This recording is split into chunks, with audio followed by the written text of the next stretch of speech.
Good evening. I'm digging this new podium, but I think it's a few inches taller than the other one, so I might have to... I need a little box to stand on.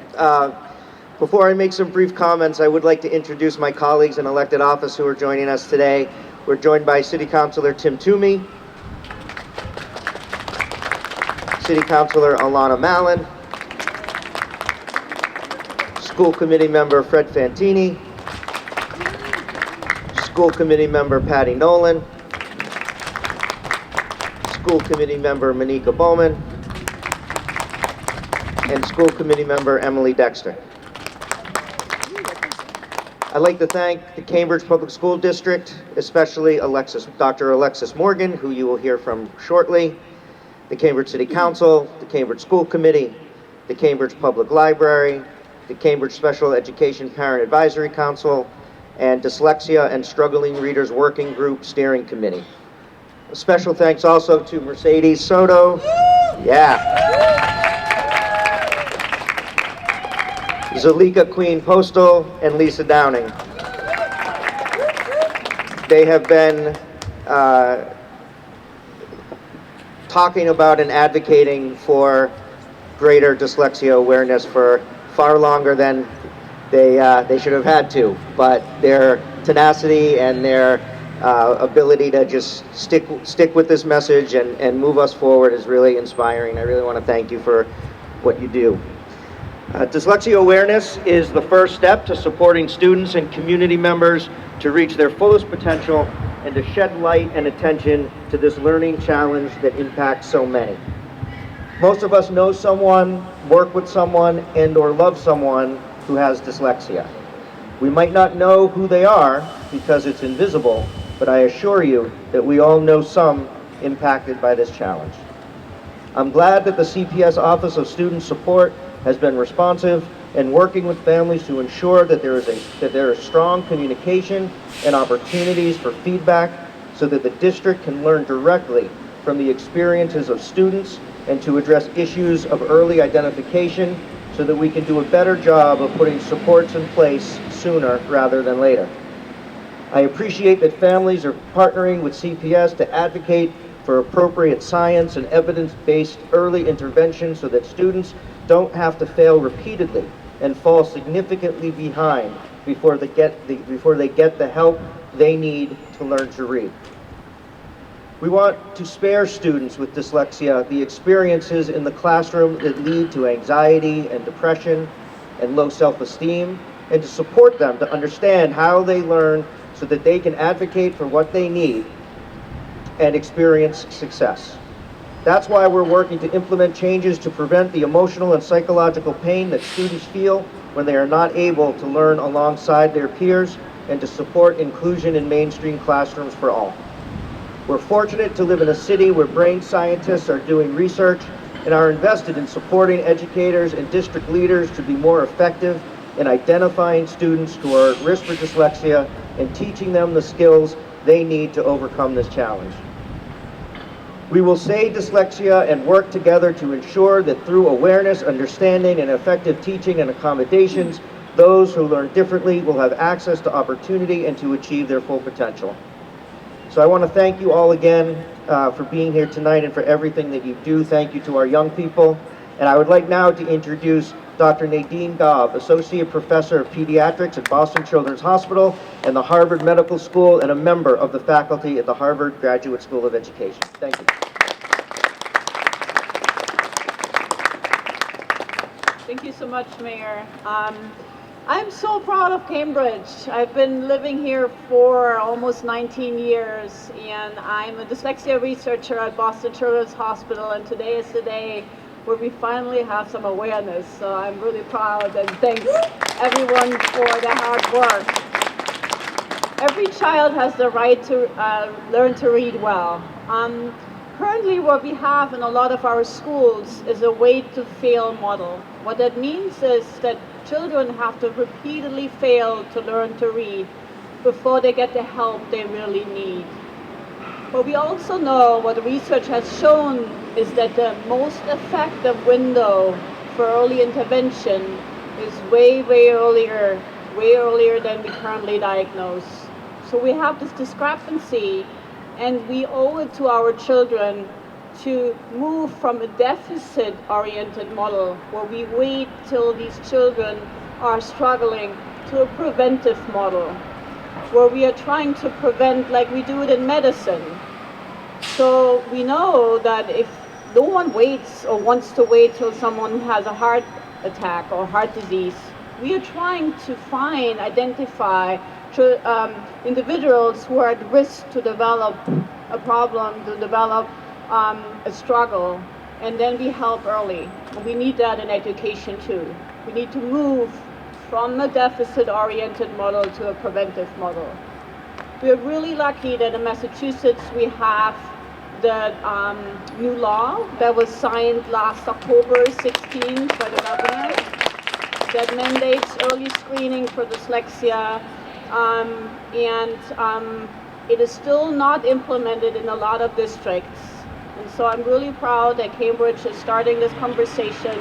There's just been a memo out from the Department of Education saying do not wait for guidelines, implement these screening approaches as soon as possible so that we can make sure that all these children experience the joy of learning to read. Thank you for coming tonight.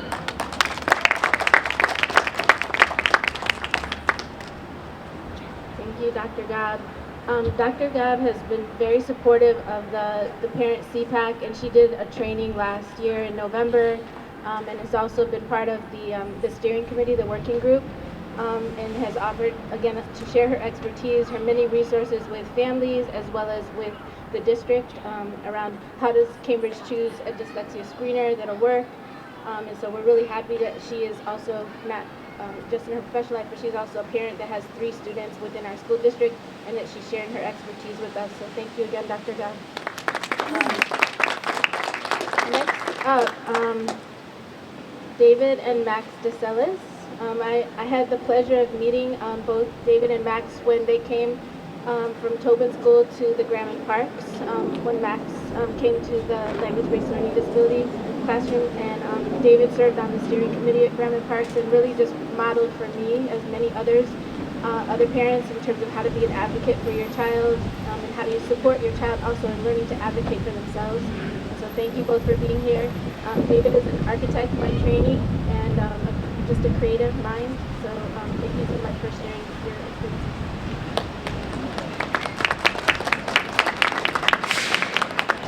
Hello, my name is Max. I'm 12 and I'm in 7th grade. I've been to a lot of schools that were supposed to help me, and I like the small classes. They helped me a lot with my dyslexia, and yeah. All right. So thanks, Mercedes, for the really sweet intro. That was really nice. So my name is David DeSalis. I'm a Cambridge resident, and it's really an honor to be here with you, Mercedes, with the mayor, and with other officials, Dr. Gab. It's a joy to be here and advocate for ourselves, for each other, and loved ones with dyslexia. Specifically, I'm here tonight for a few reasons. Number one is to support my son, Maximino, his friends, and others like him with dyslexia. I'm also here to say thank you to our community leaders, the many teachers, and the special service providers working to support those with dyslexia. And both Max and I are here to hopefully encourage others to get out and advocate, or, as the case may be, keep advocating. I want to briefly share tonight our experience and underscore the importance of early intervention. As Dr. Gab said, early intervention is essential. There have been many tough moments for Max and for our family over the last few years, but one really important takeaway that we learned and that we want to share is that if we keep pushing for proper testing and accurate diagnosis as soon as possible, then we've got the data that we need to be making more informed and better decisions. Fortunately for us and for Max, we kept pushing, and now Max is in a learning environment where he can develop his style of learning and truly build on his successes. So again, thanks to everyone and for making tonight possible. I'm looking forward to seeing City Hall lit up red. Let's keep on advocating. Thanks.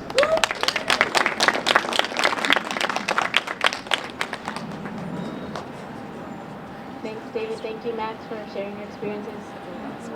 And last but not least on our speakers program is Dr. Alexis Morgan. She's the Assistant Superintendent for the Office of Student Support for the district. And again, I just want to say how much I appreciate the fact that when parents came to her with concerns, she listened to us, she met with us. Even though we may not necessarily have agreed on everything, I think that there was a willingness to listen, a willingness to hear, and a willingness to really look at the things that we were pointing out that were troublesome to us, and also that she has continued to commit to meeting with us and to working with us on a working group that consists of district administrators, school administrators, teachers, literacy specialists, families, and so that we have this dialogue going and are talking about what we can do both within the Office of Student Support, but also that I think she has also reminded us that some of the things that need to happen are actually in the general education side of the district. Also just want to say thank you to her. She invested OSS resources in purchasing copies of The Alphabet War by Diane Burton Robb for all of the 2nd through 5th grade classrooms, so that as part of dyslexia awareness, teachers will read this book with their classrooms and will engage in some activities to help other students understand what dyslexia is. So thank you again, Dr. Morgan. Good evening. On behalf of Cambridge Public Schools, Dr. Kenneth Salim, and the Office of Student Services, I would like to thank everyone for putting together such a wonderful event. Thank you to Ms. Mercedes Soto, Ms. Salika Queen-Postel, Ms. Linda Downing, and Dr. Nadine Gabb. We are also thankful to our committed families, our teachers, our speech and language providers, and our school psychologists who work tirelessly every day on behalf of students who are affected by a language-based disability. We know that our programs still have much to improve. We have a lot of work to do to strengthen our work on behalf of our students, but our educators are committed every day on behalf of them. Research tells us that 1 in 5 of our students is struggling with dyslexia. It is one of the most common disabilities that impact across gender, socioeconomic status, language, and ethnicity. We are committed to early identification and improving our interventions, supports, and services to ensure that all students are able to achieve in school and in life. That disappeared, sorry about that. Trying so hard. Thank you, Dr. Gabb. Just to give you a little update about what we've been working on, we started a partnership with Landmark School. Landmark is working with Grandma Parks, and we'll be working with Vassal Lane as well as CRLS. We are trying to make sure that we have a strong continuum of services for students from elementary through our high school. We have also working with our general ed teachers, our literacy coaches, and our special education teachers who are not in our sub-separates but still support students who have reading difficulties, and they are getting training, resources, and coaching in order to do this work. And finally, we are meeting with our principals and our school administrators to ensure that the structures are set up in the school to allow for students to be fully included as well as to meet their needs. So to everyone who's here tonight, thank you for partnering with us. Thank you for working with us. Thank you really just for engaging in a dialogue with us as we continue to support all of you in what you do every day. Thank you.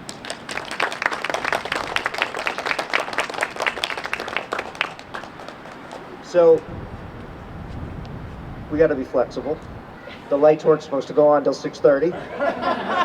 So here's what we're going to do. Everybody close your eyes. I'm going to count to 3. You're going to open your eyes, and we're going to pretend that the lights just came on. So close your eyes. 1, 2, 3.